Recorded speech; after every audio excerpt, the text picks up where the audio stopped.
May isang katotohanang hindi gustong tanggapin ng maraming lalaki. Hindi lahat ng babaeng taken ay talagang emotionally taken at may 5 diskarte na kapag ginawa mo ng tama, hindi para agawin siya, kundi para maging lalaking hindi niya nakakaligtaan. Hindi mo kailangang gumawa ng kalokohan, hindi mo kailangang manggulo ng relasyon, at lalong hindi mo kailangang magmukhang desperado. Ang kailangan mo lang ay maging lalaking may presensya, may prinsipyo, at may value na hindi madaling makalimutan. Kaya bago tayo magsimula, malinaw ito. Hindi natin pinag-uusapan ang pang-aagaw. Ang pinag-uusapan natin ay paano nagre-react ang psychology ng babae sa isang lalaking may mataas na antas ng maturity.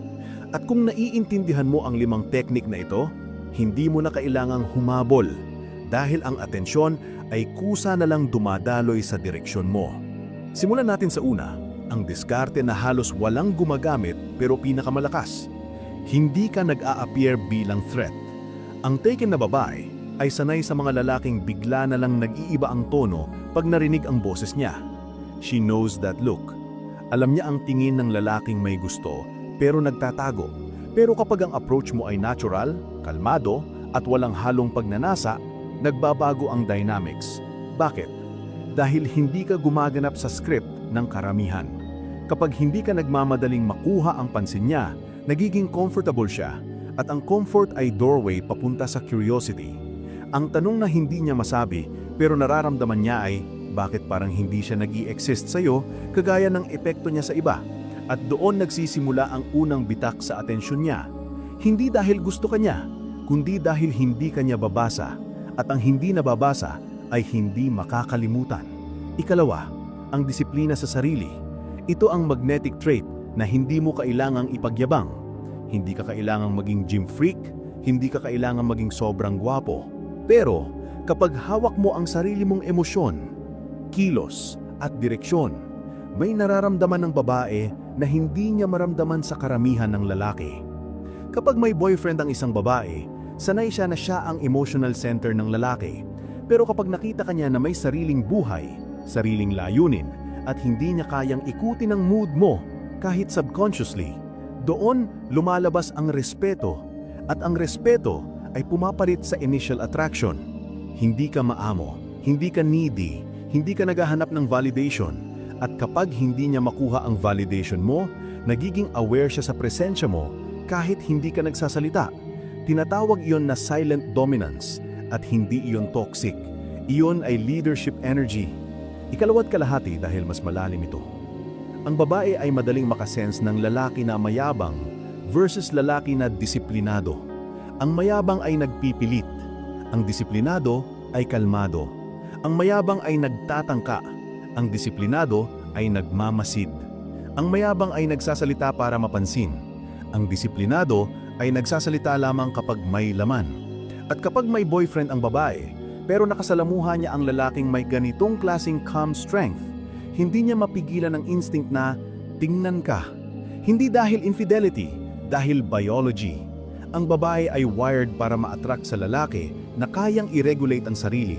Ang lalaki kasing hindi buo sa loob ay nagiging pabigat. Ang buo ang loob ay nagiging anchor. At ang anchor ay palaging napapansin. Pangatlong diskarte, ang presensya mo. Hindi yung presensyang pilit, hindi yung presensyang nagpapakitang gilas, hindi yung presensyang tingnan mo ako. Ang presence mo ay tahimik pero ramdam. Nakikita niya ito sa paraan ng pagpasok mo sa kwarto, sa paraan ng pagtayo mo, sa paraan ng paghawak mo ng maliit na bagay, sa paraan ng hindi mo magmamadali sa sarili mo. Presence is the most silent form of seduction. Hindi ibig sabihin ay nilalandi mo siya. Ibig sabihin ay grounded ka. At ang grounded na lalaki ay hindi tinatalo ng ingay ng mundo. Kaya kapag may girlfriend ang isang babae at bigla siyang nakakita ng lalaking may ganitong quality, nagbibigay ito ng comparative contrast. Hindi niya ito sasabihin, pero nararamdaman niya. At ang nararamdaman ng babae ay mas malakas kaysa sa kahit anong salita. Pang-apat, ang pagiging unpredictable pero consistent. Maraming lalaking unpredictable sa masamang paraan. Predictable sa sakit ng ulo, predictable sa insecurity, predictable sa bilis ma-turn off. Pero ang lalaking may emotional control ay unpredictable sa paraan na healthy. Hindi mo alam kung saan siya papunta, pero alam mong may patutunguhan. Hindi halata pero halatang may direksyon. Hindi ka trying hard maging mysterious. Mysterious ka kasi wala kang oras magpa-impress. Ang taken na babae ay sanay sa lalaking predictable dahil para sa kanya, sila ay emotionally readable. Pero kapag hindi ka emotionally dependent sa reactions niya, nagiging ibang klaseng presence ka sa buhay niya. At iyon ang nagpapabago ng atensyon. Ang babae ay hindi naaantayin ang validation mo. Siya ang nagiging curious sa'yo. Bago tayo dumiretso sa panglima, kung gusto mo ng ganitong klaseng psychological breakdown ng attraction at male allure, mag-subscribe ka ngayon. Ang goal ng channel na ito ay hindi para turuan kang manunulis ng babae. Ang goal nito ay bigyan ka ng prinsipyo para hindi ka maging lalaking nilalaro ng emosyon ng kahit sino. Ngayon, ituloy natin. Panglima, at ito ang pinakamabigat. Hindi mo siya kinokontra, pero hindi mo rin siya pinapaboran. Hindi ka overly kind sa kanya dahil may boyfriend siya. Hindi ka overly distant dahil may boyfriend siya. Nirerespeto mo ang boundary pero hindi mo binababa ang sarili mong value. Ito ang tinatawag na balanced neutrality. Kapag ang lalaki ay sobrang bait, nawawala ang tension. Kapag sobrang aloof, nawawala ang spark. Pero kapag neutral kang may backbone, doon sinisimulan ng babae ang subconscious comparison. Hindi para pumili, kundi para maramdaman kung bakit nag-iiba ang energy niya sa presensya mo. Ang ganitong klaseng balanced neutrality ay rare, kaya hindi mo kailangang pilitin. Kapag firm ang character mo, automatic itong lumalabas. Kapag merong kang balanced neutrality, nagiging imposible sa babae na hindi ka mapansin. Hindi dahil nilalandi mo siya, hindi dahil gusto mo siyang agawin, kundi dahil ang presence mo ay hindi umaasa sa approval niya. At ang babae, kahit taken, ay sensitibo sa isang bagay. Ang lalaki na hindi siya kailangan, pero hindi rin siya iniiwasan. Ito ang lalaking hindi niya makakalimutan. Ito ang lalaking hindi niya ma-decode. At ang hindi ma-decode ay nagiging mental bookmark sa isip ng babae. Wala kang ginagawa, pero naiisip ka niya. Hindi mo siya kinakausap, pero naririnig ka niya sa backroad ng utak niya. Hindi ka naghahabol, pero ikaw ang reference point ng composure sa buhay niya. At kapag umabot ka sa puntong iyon, wala ka nang kailangang patunayan. Ngunit, kailangan malinaw ito.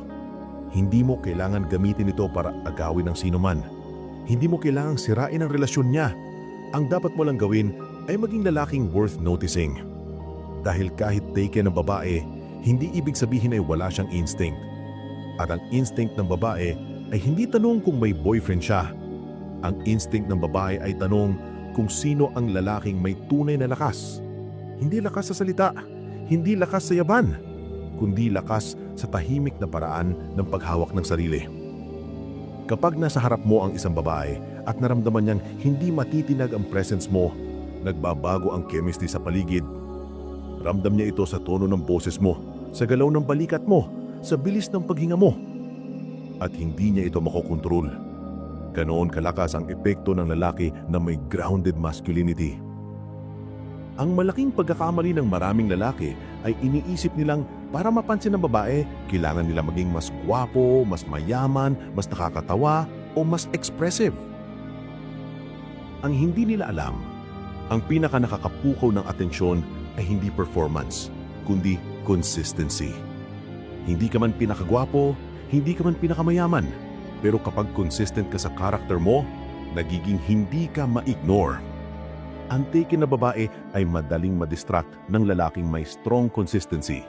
Dahil karamihan ng lalaki ay pabago-bago. Ngayon, sweet. Mamaya, cold. Ngayon, interested. Mamaya, insecure. Pero kapag ang isang lalaki ay hindi nagmo-mood swing, hindi nagbabago batay sa reaksyon ng babae, at hindi naghahanap ng pabor, nag-iiba ang sitting position sa paligid niya. Ramdam ng babae ang weight mo. At hindi yun sexual. Psychological yun. At dito pumapasok ang mas malalim pang layer. Kapag naging matatag ka sa sarili mo, napapansin ng babae kung paano ka magdala ng problema. Napapansin niya kung paano ka magsalita.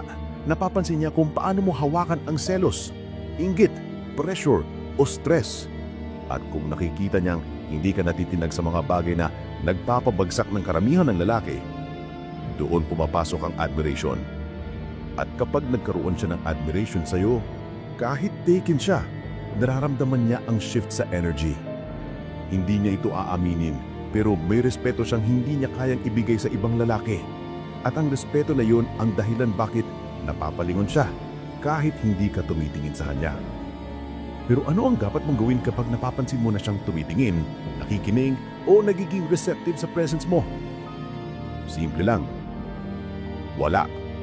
Dahil kapag ginawa mo ang step 1 hanggang 5, wala ka nang dapat idagdag. Hindi ito laro. Hindi ito conquest. Ito ay transformasyon mo bilang lalaki. Kapag masyado mong pinilit, mawawala ang magic. Kapag sinubukan mong gawin itong manipulative, babagsak ang aura mo. Ang totoong power ng lalaking hindi minamaliit ay nanggagaling sa pagiging hindi reactive. At dahil hindi ka reactive, mas lalo kang nagiging interesting. Ang taken na babae ay ramdam kung kailan may layunin ng isang lalaki. Ramdam din niya kapag kontento ang lalaki sa sarili niya. At ang lalaki na hindi naghahanap ng kahit anong validation ay naglalabas ng brilliance na hindi nakikita pero nararamdaman. Iyon ang magnetic pull na hindi sinasadya pero nangyayari. Ngayon, may isa pang bagay na kailangan maintindihan. Kapag ang isang babae ay taken at nagsisimula siyang maging curious sa iyo, responsibilidad mong panatilihin ang boundary. Hindi dahil mahina ka, dahil malakas ka. Ang tunay na lalaki ay may kakayahang tumawid, pero pinipili ang tama. Ang lalaking may kakayahang sugurin ang apoy, pero pinipili ang integrity. At doon ka mas lalo niyang rinerespeto. Kapag nakita niyang hindi mo siya ginagamit para sa ego mo, hindi mo siya winawalang halaga, hindi mo siya tinutulak sa limitasyon ng relasyon niya, mas lalo kang umaangat sa paningin niya. Nagiging rare presence ka, at ang rare presence ay hindi nakakalimutan kahit anong mangyari. Ngayon, tanong, bakit mo kailangang pag-aralan ang 5 diskarteng ito kung hindi mo naman balak manggulo ng relasyon ng iba? Dahil simple, ang lalaking marunong magdala ng sarili sa harap ng babaeng taken ay lalaking kayang magdala ng sarili sa kahit sinong babae. Hindi ito tungkol kung taken siya o hindi. Ito ay tungkol sa kalidad ng iyong pagkalalaki. Kung kaya mong maging composed sa sitwasyong punong-puno ng tensyon, kaya mong maging composed sa lahat ng aspeto ng buhay, kung kaya mong hindi matitinag sa presence ng babae, kaya mong hindi matitinag sa problema. At ang lalaking hindi reactive ay lalaking may kapangyarihan. Ngayon, gusto kong itanong sa iyo, alin sa 5 diskarteng ito ang pinakatumama sa iyo? I-comment mo ang numero sa baba.